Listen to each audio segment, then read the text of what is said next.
எல்லாருக்கும் வணக்கம். நான் உங்கள் அர்ச்சனா தாமரைக்கணி. நான் இப்போ உங்களுக்கு சொல்ல போறது கதை சொல்ல போறேன் தொகுப்பின் 65வது கதையை உங்களுடன் பகிர்ந்து கொள்ள போகிறேன். இந்த கதை பிரபல எழுத்தாளர் ஜெயகாந்தன் அவர்கள் எழுதிய முன்னிலவும் பின்பணியும்ன்ற கதை தான்.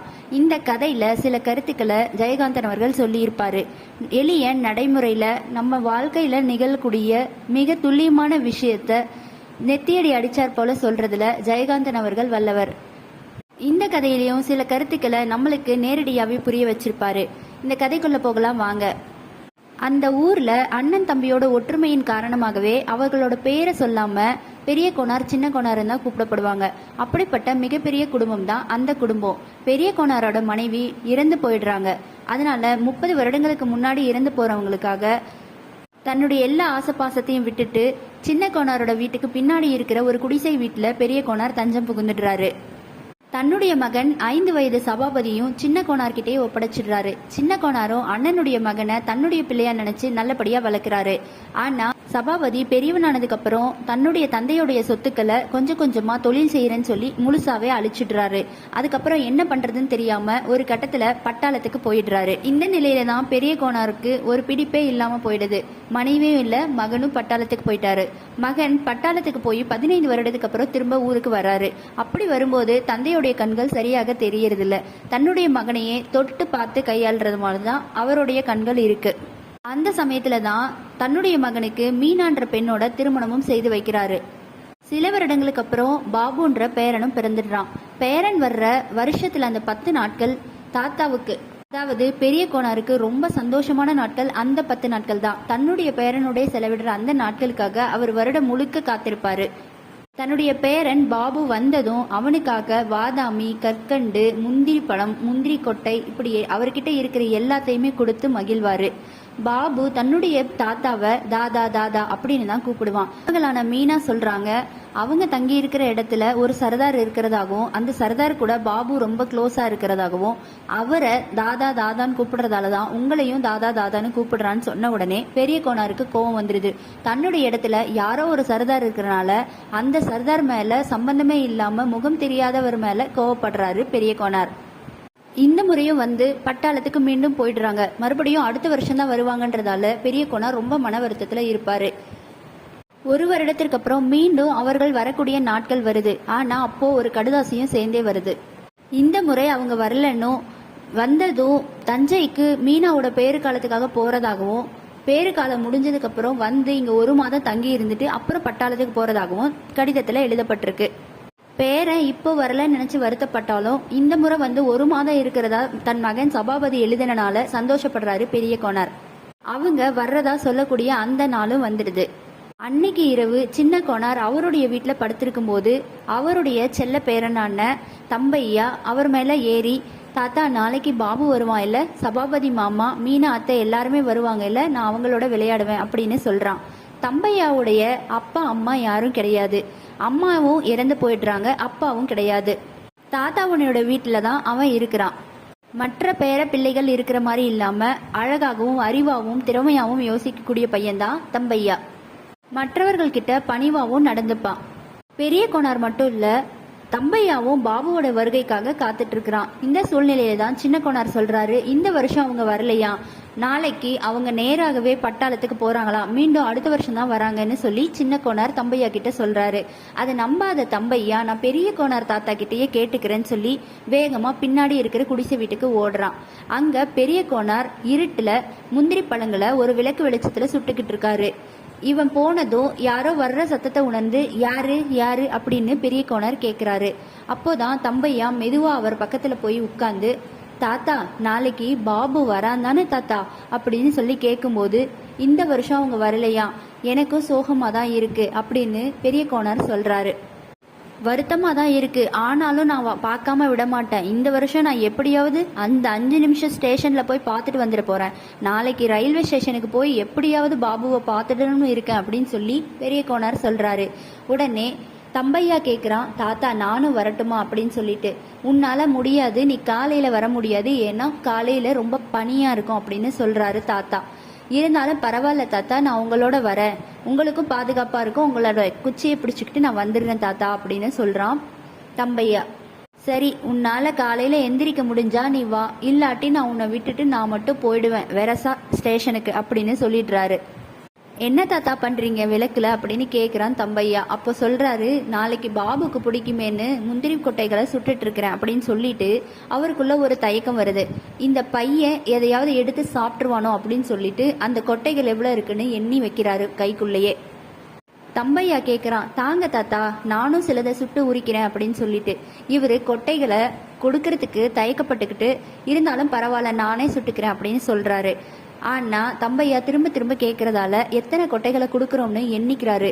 அப்புறம் வாய் வார்த்தையில கொஞ்ச நேரம் கழிச்சு சொல்றாரு, நீ சாப்பிட்றாத, அவனுக்கு ரொம்ப பிடிக்கும் பாபுக்கு, நம்ம இங்க தானே இருக்கிறோம், எப்ப வேணா சாப்பிடலாம் அப்படின்னு சொல்லி தம்பையா மேல நம்பிக்கை இல்லாம அவர் ஒரு முறை கையையும் தொட்டு பார்க்கறாரு. ஆனா தம்பையா அவனுடைய வேலையை உரிக்கிற வேலையை செஞ்சுட்டு தான் இருக்கிறான். உடனே ஒரு மனசுக்குள்ள ஒரு கஷ்டம் வந்துடுது அவருக்கு. அம்மா தாய் தந்தை இல்லாத பிள்ளைய நம்ம இப்படி சந்தேகப்படணுமே அப்படின்னு சொல்லி, பரவாயில்ல நீயும் 2 கொட்டை எடுத்துக்கோ அப்படின்னு சொல்றாரு. அவன் யோசிக்கிறான் தம்பையா, எதுக்காக தாத்தா முதல்ல வேண்டான்னு சொல்லிட்டு இப்ப சாப்பிடுன்னு வற்புறுத்துறாரு அப்படின்னுட்டு. அப்ப சொல்றான் தம்பையா, ஏன் தாத்தா பாபுவுக்கு நாளைக்கு வயிறு வலிக்கும்னு தானே என்ன சாப்பிட சொல்றீங்க அப்படின்னு சொல்லிட்டு, சரி உங்களுக்காக நான் ஒரே ஒரு கொட்டையை மட்டும் எடுத்துக்கிறேன், அதுவும் பாபுவுக்காக, அவனுக்கு வயிறு வலிக்க கூடாது இல்லையா அப்படின்னு சொல்லி தம்பையா ஒரு கொட்டையை சாப்பிடுறான். இதை கேட்ட பெரிய கோனாருக்கு இன்னும் மனசு உறுத்தலாயிடுது. பெரிய கோனாருக்கு சின்ன கோனாரோட மற்ற பேர பிள்ளைகளை பெருசா பிடிக்கிறது இல்ல. அதுக்கு காரணம் அவர்கள் இருக்கிற துருதுருப்பு. ஆனா தம்பையாவை மட்டும் கொஞ்சம் பிடிக்கும். ஏன்னா அவன் கொஞ்சம் அறிவாகவும் அழகாகவும் நடந்துப்பான், பேசுவான், பணிவோடையும் இருப்பான். அதனால ஆனாலும் பெரிய கோனாருக்கு தன்னுடைய பேரன் பாபுவை தான் இஷ்டம். விடியற் காலை வந்துருச்சு. ஸ்டேஷனுடைய ஒலி கேட்கறதுக்கு முன்னாடியே வேக வேகமாக முகத்தை கழுவிட்டு, பனி தண்ணீர்லேயே முகம் கழுவிட்டு, அங்கே அப்படியே புகை வர்ற அளவுக்கு அந்த அளவுக்கு குளிர்ச்சியாக இருக்குது. இருந்தாலும் அதுலேயே முகம் கழுவிட்டு 2 பேருமே ஆயத்தமாகறாங்க ஸ்டேஷனுக்காக போகிறதுக்கு. கொஞ்சம் கொஞ்சமாக நகர்ந்து தாத்தாவுடைய கம்பை பிடிச்சிக்கிட்டே தம்பையாவும் கூட்டிட்டு ஸ்டேஷனுக்கு போய் சேர்ந்துடுறாங்க. இப்போ ஸ்டேஷன் வந்தாச்சு. ஸ்டேஷன் மாஸ்டர் கிட்ட கேட்குறாங்க, எவ்வளோ நேரம் இங்கே ட்ரெயின் நிற்கும்னு சொல்லிட்டு. அது ஒரு 5 நிமிஷம் கூட இருக்காதுங்க அப்படின்னு சொல்லி ஸ்டேஷன் மாஸ்டர் சொல்கிறாரு.